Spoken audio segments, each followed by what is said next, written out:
तो हेलो, स्वागत है आप सभी का न्यू विद्या मंदिर क्लासेस में। तो कैसे हैं आप लोग? उम्मीद है कि अच्छे होंगे, स्वस्थ होंगे और मन लगाकर पढ़ रहे होंगे। तो क्लास 10th वालों का क्लास है और क्लास 10th वाले बच्चे, क्या आप लोग मन लगा के पढ़ाई कर रहे हैं? तो अगर आप लोग मन लगा के पढ़ाई कर रहे हैं तो हम क्लास को आगे ले चलते हैं। और अगर आपने पीछे वाला क्लास नहीं देखा है तो जाके सबसे पहले पीछे वाला क्लास देखिए, उसके बाद इस क्लास में आइए। तो हम स्टार्ट कर देते हैं आज ग्रसनी के बारे में। आज हम स्टार्ट करेंगे किसके बारे में? ग्रसनी पढ़ेंगे। उससे पहले हम लोग ने लार ग्रंथि के बारे में पढ़ लिया था कि हमारे मुख गुहा में 3 जोड़ी लार ग्रंथि पाई जाती है। पहले ही बता दी थी कि पहला है पेरोटिड ग्रंथि, दूसरा है सबमेंडिबुलर लार ग्रंथि और तीसरा है सबलिंगुअल लार ग्रंथि। तीनों के बारे में पढ़ लिया था। आज हम ग्रसनी स्टार्ट करेंगे, ठीक है? तो ग्रसनी स्टार्ट करते हैं। तो क्या बोल रहा है? ग्रसनी बोल रहा है मुख गुहा का पिछला भाग ग्रसनी कहलाता है। मुख गुहा का पिछला भाग क्या कहलाता है? ग्रसनी कहलाता है। और इसमें 2 छिद्र होते हैं, एक निगल द्वार और दूसरा कंठ द्वार। तो बोल रहा है निगल द्वार जो आहार नाल के अगले भाग में खुलता है। बोल रहा है निगल द्वार है जो आहार नाल के अगले भाग में खुलता है। उसके बाद कंठ द्वार जो श्वास नली में खुलता है। कंठ द्वार श्वास नली में खुलता है और निगल द्वार कहाँ खुलता है? गाना बजने लगा रहे हैं, गाना भी सुन लेते हैं। एक सेकेंड। तो ठीक है, गाना सुन लिया क्या? तो ग्रसनी जो है वो मुख गुहा का क्या है? पिछला भाग है। और ग्रसनी कहलाता है वो। और इसमें 2 छिद्र होते हैं। पहला होता है निगल द्वार जो कि आहार नाल के अगले भाग में खुलता है। दूसरा होता है कंठ द्वार जो कि श्वास नली में खुलता है। तो बोल रहा है कि कंठ द्वार आगे एक पट्टी जैसी रचना होती है जो एपिग्लोटिस कहलाता है। बोला है कंठ द्वार के आगे एक पट्टी जैसी रचना होती है जो क्या कहलाती है? एपिग्लोटिस कहलाती है। याद रखिए इस बात को। मनुष्य जब भोजन करता है तब यह पट्टी कंठ द्वार को क्या करती है? ढक देती है, जिससे भोजन श्वास नली में नहीं जा पाता। तो क्या करते हैं, जब हम कोई चीज़ निगलते हैं, कोई चीज़ निगलेगा तो सांस नहीं लेगा, सांस लेगा तो कोई चीज़ निगलेगा नहीं। तो क्या होता है कि अगर हम कोई चीज़ निगल रहे होते हैं तो जो एपिग्लोटिक्स होता है वो क्या करता है? किसको बंद कर देगा? कंठ द्वार को बंद कर देगा। अगर हम सांस ले रहे हैं तो निगल द्वार को बंद कर देगा। ठीक है, समझ में आ गया? तो अब ग्रास नली, ग्रसनी हो गया। अब ग्रास नली पे चलते हैं। बोल रहा है मुख गुहा से लार से सना हुआ भोजन निगल द्वार के द्वारा ग्रास नली में पहुंचता है। बोल रहा है कि मुख गुहा में तो हम भोजन को लार द्वारा सान दिए, अब वह भोजन निगल द्वार के द्वारा कहाँ चल जाएगा? ग्रास नली में पहुंच जाएगा। भोजन के पहुंचते ही ग्रास नली की दीवारें तरंग की तरह संकुचन और शिथिलन करने लगता है। बोल रहा है कि जैसे ही कौन पहुंचेगा? देखिए आगे चलते पहले इसको पूरा कर लेते हैं। हाँ ठीक है। अब बोल रहा है कि मुख गुहा में लार से सना हुआ भोजन कहाँ चल गया? निगल द्वार में चल गया। तो ग्रास नली जो में पहुंचता है तो भोजन के पहुंचते ही ग्रास नली की दीवार में तरंग की तरह संकुचन या सिकुड़न और शिथिलन या फैलाव शुरू होता है, जिससे कर्माकुंचन कहते हैं। बोल रहा है कि संकुचन और शिथिलन होने लगेगा, संकुचन और शिथिलन होने लगेगा, जिसको हम क्या कहते हैं? कर्माकुंचन कहते हैं। इसी प्रकार की गति के कारण भोजन धीरे से नीचे की ओर खिसक जाता है। ग्रास नली में पाचन की क्रिया नहीं होती, ग्रास नली से भोजन आमाशय में पहुंचता है। बोल रहे ग्रास नली में जो है भोजन पचता नहीं है, वो एक रास्ता है आमाशय तक पहुंचाने का। तो क्या होता है कि जैसे कि एक पाइप है, ठीक है, ये जैसे यहाँ पे भोजन आया तो यहाँ पे से दब जाएगा तो भोजन नीचे आएगा, फिर भोजन नीचे आएगा तो फिर फूल जाएगा, फिर भोजन जहाँ पे रहेगा फिर उसके ऊपर में से दबेगा तो वो नीचे चल जाएगा। ठीक है, समझ में आया? अब हम आमाशय के बारे में पढ़ रहे हैं। किसके बारे में? आमाशय के बारे में। बोल रहा है कि आमाशय यह एक चौड़ी थैली जैसी रचना है जो उदर गुहा के बाईं ओर होता है, हमारे पेट के बाईं ओर, लेफ्ट साइड। ठीक है, लेफ्ट साइड होता है। बोला कि उदर गुहा के बाईं ओर शुरू होकर अनुप्रस्थ दिशा में फैली होती है। आमाशय का अग्रभाग कार्डियक तथा पिछला भाग पाइलोरिक कहलाता है। बोल रहे आमाशय का अगला भाग क्या कहलाता है? कार्डियक तथा पिछला भाग क्या कहलाता है? पाइलोरिक। ठीक है, समझ में आया? ये देखिए संकुचन और शिथिलन समझ लीजिए आहार नाल में। यहाँ पे जैसे देखिए यहाँ पे भोजन है, यहाँ पे भोजन है, यहाँ पे संकुचन हुआ, भोजन नीचे खिसका, फिर भोजन यहाँ पे आ गया, यहाँ पे फिर संकुचन होगा, हुआ कि नहीं, यहाँ पे शीतलन है, फैला हुआ है, संकुचन हुआ, फिर भोजन यहाँ पे आया, फिर ऐसे ही संकुचन शीतलन होते होते भोजन कहाँ चल जाएगा, आमाशय में। ठीक है, समझ में आया, बोलिए समझ में आया। लाइट कम हो गया क्या, एक सेकेंड, चलिए ठीक है, समझ में आ गया। आहार नाल में कर्माकुंचन, तो संकुचन और शीतलन समझ में आ गया सभी को। चलिए आगे चलते हैं अब। तो क्या बोला जा रहा है समझिए, बोला जा रहा है कि बीच का भाग फुंडिक कहलाता है। आमाशय का जो अगला भाग था वो क्या कहला रहा था, बताइए कौन बताएगा। कार्डियक और पाइलोरिक था कि नहीं, और बीच का भाग जो है, बीच वाला भाग क्या कहलाएगा, फुंडिक भाग कहलाता है। बोल रहा है आहार नाल के अन्य भागों की तरह आमाशय की भीतरी दीवार पर स्तंभाकार एपिथेलियम कोशिका का स्तर होता है। कोशिका का यह स्तर जगह जगह अंदर की ओर धंसा रहता है। इन धंसे भागों की कोशिकाएं आमाशय ग्रंथि या फिर जठर ग्रंथि का निर्माण करती है। ठीक है, तो बोला जठर ग्रंथि कोशिका 3 प्रकार की होती है। जठर ग्रंथि कोशिका कितने प्रकार की होती है, 3 प्रकार की होती है। कितने प्रकार की होती है, 3 प्रकार की होती है। याद कीजिए, मेरे साथ बोलिए, याद हो जाएगा। ठीक है, जठर ग्रंथि कोशिका कितने प्रकार की होती है, 3 प्रकार की होती है। पहला है श्लेष्मा, पहला क्या है श्लेष्मा, दूसरा क्या है भित्तीय, और तीसरा क्या है मुख्य।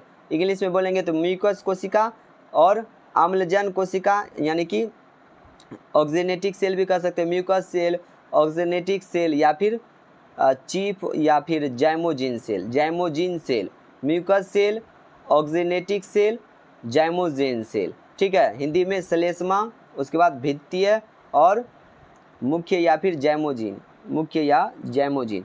ठीक है, तो ये जठर ग्रंथि तीनों आपको याद रखना है, तीनों नाम याद रख ले रहे हैं। ठीक है,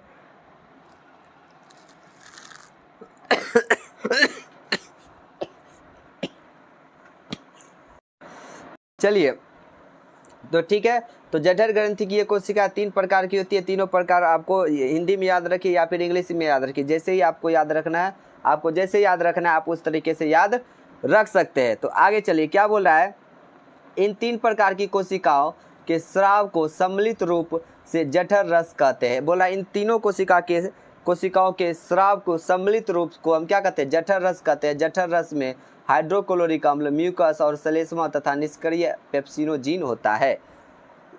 याद रखने योग्य बात है, जठर रस में क्या होता है, हाइड्रोक्लोरिक अम्ल, म्यूकस और पेप्सिनोजिन, निष्क्रिय पेप्सिनोजिन। हाइड्रोक्लोरिक अम्ल, म्यूकस या निष्क्रिय पेप्सिनोजिन होता है। ठीक है, समझ में आ गया।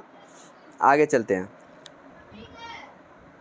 क्या बोल रहा है अब समझिए, कि बोल रहा है कि हाइड्रोक्लोरिक अम्ल की स्राव अम्लजन कोशिकाओं से होता है। हाइड्रोक्लोरिक अम्ल निष्क्रिय पेप्सिनोजिन को सक्रिय पेप्सिन नामक एंजाइम में बदल देता है। बोल रहा है कि जो हाइड्रोक्लोरिक अम्ल है वो निष्क्रिय पेप्सिनोजिन को सक्रिय पेप्सिन में बदल देता है, और पेप्सिन जो है वो भोजन के प्रोटीन पर कार्य कर उसे पेप्टोन में बदल देता है। पहले क्या किया, हाइड्रोक्लोरिक अम्ल निष्क्रिय पेप्सिनोजिन तो जो था उसको पेप्सिन में बदल दिया, फिर जो पेप्सिन था वो भोजन के प्रोटीन पर कार्य करके प्रोटीन को पेप्टोन में बदल दिया। ठीक है, समझ में आ गया। हाइड्रोक्लोरिक अम्ल जीवाणुनाशक की तरह कार्य करता है तथा भोजन के साथ आने वाले बैक्टीरिया को नष्ट करता है। म्यूकस का स्राव म्यूकस कोशिका से होता है। म्यूकस आमाशय की दीवार तथा जठर ग्रंथि की हाइड्रोक्लोरिक अम्ल तथा एंजाइम पेप्सिन से सुरक्षित रखता है। मनुष्य के आमाशय में प्रतिदिन लगभग 3 लीटर जठर रस का स्राव होता है। बोल रहा है मनुष्य के आमाशय में प्रतिदिन 3 लीटर जठर रस का स्राव होता है। समझ में आया। चलिए आगे चलते हैं। तो आमाशय की दीवार से कभी कभी अत्यधिक अम्लीय स्राव होने लगता है। बोल रहा है कि आमाशय की दीवार से, देखिए क्या बोला, आमाशय की ग्रंथि से कभी कभी अत्यधिक अम्लीय स्राव होने लगता है, जिसके कारण इनकी दीवार को सुरक्षित रखने म्यूकस का स्राव घट जाता है। इनकी दीवार को सुरक्षित रखने के लिए जो म्यूकस है उनका स्राव घट जाता है। ऐसी स्थिति में आमाशय की दीवार की आंतरिक स्तर कहीं कहीं गोलाकार अंदर की ओर कुछ धंसा हुआ घाव निकल जाता है, जिसको हम अल्सर कहते हैं। क्या कहते हैं? अल्सर कहते हैं। ठीक है, ठीक है ना। छोटी आंत का रंसूकार, रंसूकार। चलिए आगे चलते हैं। क्या बोल रहा है कि सुनिए, बोल रहा है कि आमाशय की दीवार में होने वाले इस प्रकार के घाव को पेप्टिक अल्सर कहलाता है। वैसे व्यक्ति जो लंबे समय तक बिना भोजन के अर्थात भूखे रह जाते हैं उन्हें पेप्टिक अल्सर होने की संभावना अधिक होती है। जो ज़्यादा समय तक भूखा रहता है ठीक है, जो ज़्यादा समय तक भूखा रहता है उसको पेप्टिक अल्सर होने की संभावना अधिक होती है। बोल रहा है कि आमाशय में प्रोटीन के अतिरिक्त भोजन के वसा का भी पाचन प्रारंभ होता है। यहाँ वसा का आंशिक पाचन एंजाइम गैस्ट्रिक लाइपेज के द्वारा होता है। गैस्ट्रिक लाइपेज वसा को वसा अम्ल तथा ग्लिसरॉल में बदलता है। आमाशय में अब भोजन का स्वरूप गाढ़े लई की तरह हो जाता है जिसे हम काइम कहते हैं। ठीक है, और काइम आमाशय के पाइलोरिक छिद्र के द्वारा छोटी आंत में पहुंच जाता है। बोल रहा है काइम जो है आमाशय के पाइलोरिक छिद्र के द्वारा कहाँ पहुंच जाता है?